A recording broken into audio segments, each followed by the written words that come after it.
What is good? Welcome back. So whether you're trying to put down a bunch of food and you want it to be easier because once you get to a certain point of pushing the calories up really high, trying to grow, it's going to get really hard. Or whether you just want digestion health, whether you're just kind of maintaining or even cutting, this is the tricks that I use to mainly help us push food as high as possible, as easy as possible.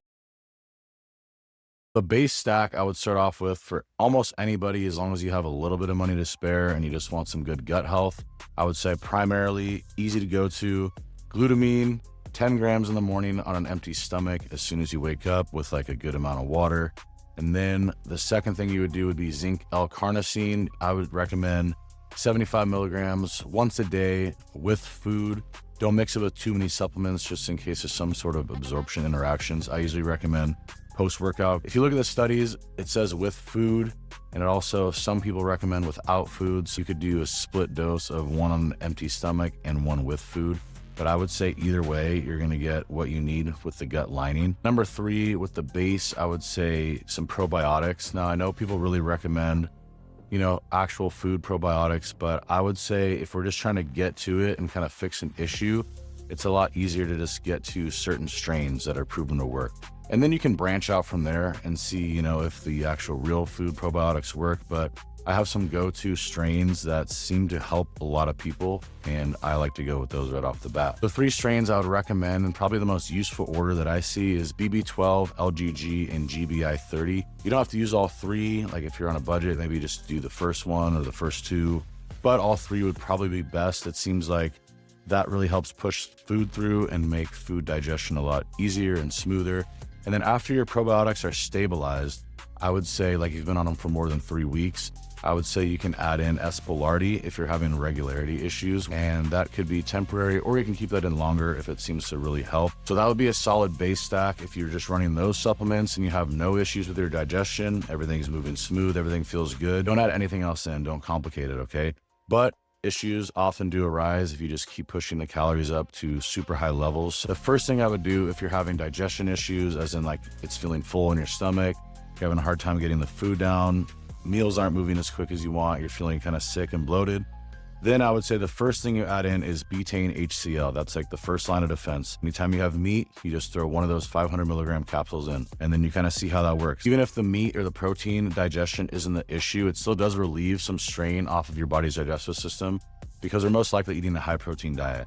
We're also probably pushing the carbs up super high. Even if the protein is not the issue, it's a safe bet because it relieves some strain off of protein digestion and gives your stomach some room to move over to carbohydrate digestion. Any kind of digestion aid will help all the different macros, even if that's not the one that's causing the main issue. So after you're used to the betaine HCl, if you still need more help, or let's say it's been a while and now you're pushing up food even more, you're gonna wanna add in something that helps with the carbohydrate digestion. So the first thing you would do is get carbohydrate enzymes. They usually just would come in any kind of digestive enzyme kind of supplement.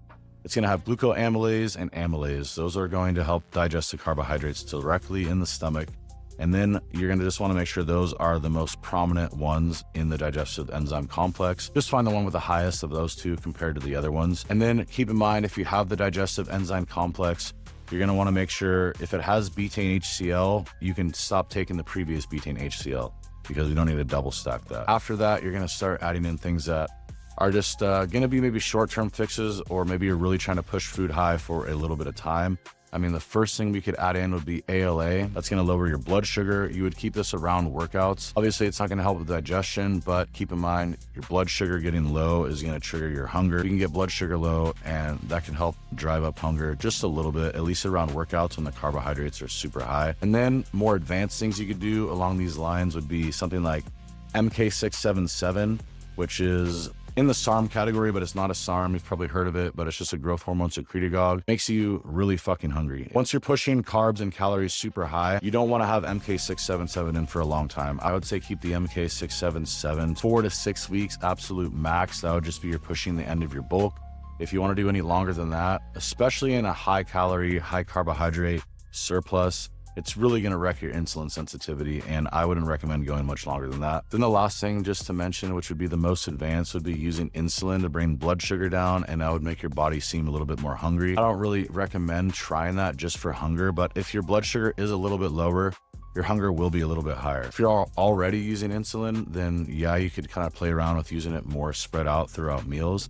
If you're going to use it just for this purpose, then I would just say you could just have it in for like 4 to 6 weeks. Again, a short-term time period just to push the last end of your calorie or bulk push. Now for actual calorie and meal structure, this will help a lot. So the first thing I would say is get your protein and your fat macros set.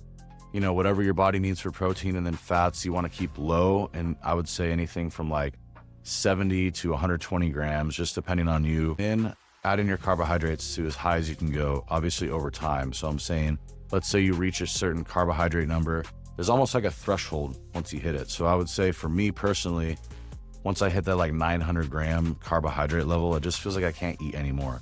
Now, obviously, if we go back to the supplements that I listed, that'll help you push it up a little bit higher.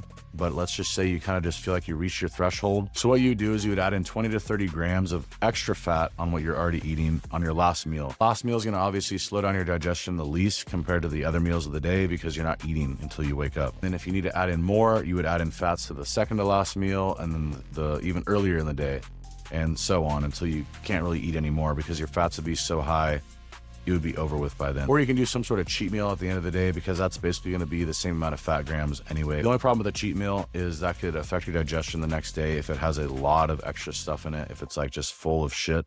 So that's why I still give the option to just do 20 to 30 extra grams of clean fats on the last meal of the day. So speaking of cheat meals, it's probably good to have a cheat meal once a week or more if you're really far along, just because it does give you variety. Because to have this diet going at peak calories, you're going to want to have almost exactly the same foods every day. You can predict your hunger, your body can digest it perfectly, and it knows what it's eating. But if you have too much of the same food, it's actually bad for your digestion. So you do need a little bit of variety. One cheat meal a week is a good way to have your body just have a variety of like little things that it's not used to. And then during the week, you want to add maybe a little bit of variety to some of your meals just to switch it up a little bit. One thing on top of that that helps a lot is having one low calorie day per week. So an off day from the gym, cut your carbs in half or even more to basically make it so you're not starving, but you're hungry the whole day, just a little bit. And then at the end of the day, you can have a little bit bigger meal just so you're not hungry going to bed. But you would push your protein higher and then your fats higher, and then your carbs would be cut more than halfway down, and you should be hungry. That's going to boost your hunger signal, help your insulin sensitivity, and honestly, it gives your digestive system a break, and it makes a huge difference. You're going to be able to push more calories through the week a lot easier. I swear this helps a lot. Some other things to keep in mind that will definitely help. First one is estrogen. You want to keep that in range. If your estrogen gets too low, one of the main side effects is actually lowered hunger.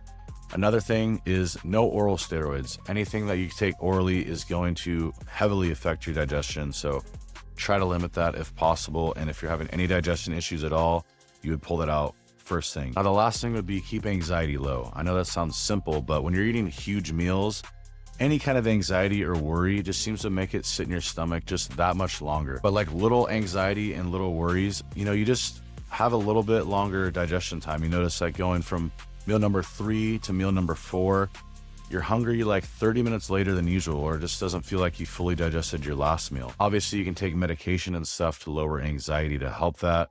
Anything that lowers anxiety or like kind of slows your body down seems to increase hunger. So just keep that in mind. I know right now I've tried Celonk, that peptide, just because it's super popular. And I noticed that increases my hunger a decent amount. Maybe just because my whole body feels relaxed or lowers anxiety or whatever it is. But anything that's going to be similar to that, most likely going to increase your hunger. That about wraps up everything that I use with people to help them max out their food. Also keep in mind, there is a point that your body just gets to where you cannot eat anymore. You've tried all the tactics, all the supplements, everything. Once you've been doing max calories for a certain amount of months, your body is just going to eventually tap out and just make sure that you know that it's not going to let you eat anymore.